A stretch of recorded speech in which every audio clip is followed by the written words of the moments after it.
90 दिन के बाद जब सरकार को ये कहना पड़ रहा है कि प्रदेश की सीमाएं फिर से सील की जाएंगी, तो आप अंदाज़ा लगा सकते हैं कि सरकार ने किस तरीके से काम किया होगा।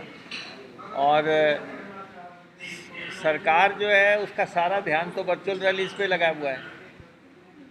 कितने दिन से जो है सरकार एक तरफा जो है वह काम कर रही है और कोरोना उसकी प्राथमिकता नहीं रही, और उसकी प्राथमिकता जो है वर्कर्स मीटिंग हो गई। सरकारी खर्चे पे वर्कर मीटिंग किए जा रहे हैं, और जो इंफ्रास्ट्रक्चर पे पैसा खर्च होना चाहिए था, हेल्थ इंफ्रास्ट्रक्चर बनाने के लिए जो पैसा खर्च होना चाहिए था, वो जो है पैसा सारा जो है पार्टी के कार्यक्रमों पे लगाया जा रहा है। तो इसलिए आज जो स्थिति पैदा हुई है कि अभी जो केसेस दोबारा आ रहे हैं और सरकार की चिंता बढ़ी है, ये सरकार की नीतियां और कार्यक्रमों में जो है खामियों की वजह से ये स्थिति प्रदेश में पैदा हुई है। सरकार को पंचायतों के चुनाव समय पे करवाने चाहिए। अगर विधानसभाओं के चुनाव जो है बिहार का चुनाव होने की सोच रहे हैं, या बाई इलेक्शंस करने की सोच रहे हैं, या दूसरे इलेक्शंस हो रहे हैं, तो या पंचायतों के इलेक्शन भी समय पे होने चाहिए। और इसमें सबसे बड़ा लकूना जो है कि पंचायतों का कार्यकाल बढ़ाया नहीं जा सकता, और सरकार की मंशा जो है चोर दरवाजे से पंचायतों पे काबिज होने की है। बैकडोर एंट्री से सरकार पंचायतों पे कब्जा करना चाहती है। एडमिनिस्ट्रेटर लगाएगी सारी पंचायतों पे, जैसे स्कूलों के प्रिंसिपल लगा देगी एडमिनिस्ट्रेटर, या कोई अफसर लगा देगी एडमिनिस्ट्रेटर, या फिर कमेटी बनाने का है तो अपने कार्यकर्ताओं को जो है कमेटी बना देगी पंचायतों की। तो ये हमें कतई मंजूर नहीं है। सरकार समय पे चुनाव करवाए और उसके बारे में अपना रुख स्पष्ट करे कि सरकार सोच क्या रही है। ये तो सरकार खुद ही कह रही है। जब हेल्थ डायरेक्टर का गिरफ्तारी हुई, उसके बाद भाजपा के अध्यक्ष का इस्तीफा हो गया, तो इसका मतलब वो मामला तो स्पष्ट ही है। और दूसरा, सैनिटाइज़र खरीद में सरकार ने जो है खुद ही जो है उसमें भी विजिलेंस को मामला दिया है।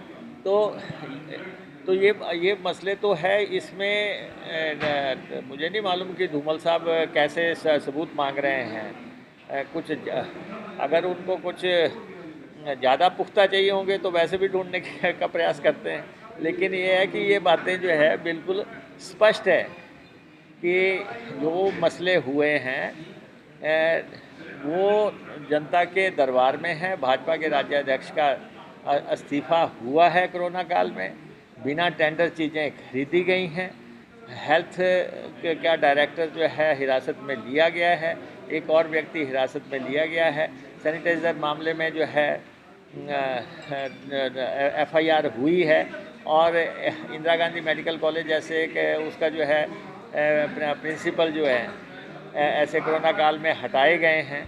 तो इसलिए बहुत बड़े पैमाने पे खरीद का मसला है।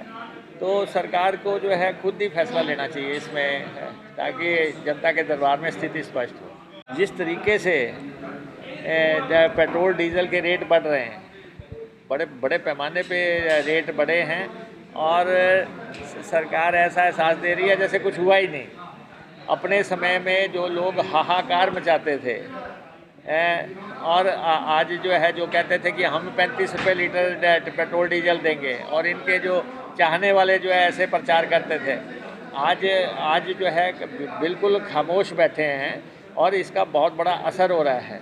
और एक मसला जो है लोगों के रोज़गार से जुड़ा हुआ है, कि 13-14 लाख बेरोज़गार पहले हिमाचल प्रदेश में हैं। कारखानों से बहुत बड़े पैमाने पे लोग हटाए गए हैं। बाहर से जो लोग आए हैं उनका भी रोज़गार छीना है। तो अब सरकार कह रही है हम जो है उनकी मैपिंग करवा रहे हैं, कि वो स्किल मैपिंग करवा रहे हैं। ये जो है टोटके सरकार दिखा रही है। हम सरकार से ये कहते हैं कि जिन लोगों की नौकरियां छीनी है 23 मार्च की स्थिति बहाल करवाएं, कारखानेदारों को वहाँ पे लेबर डिपार्टमेंट के लोगों को भेजें, और जिनको बाहर जोर ज़बरदस्ती बाहर किया जा रहा है, क्योंकि अब कारखानेदार जो हैं अपनी कन्वीनियंस के मुताबिक काम कर रहे हैं, कि जिन लोगों को बाहर करना चाहते हैं या लेबर कम करना चाहते हैं वो उसमें डटे हुए हैं।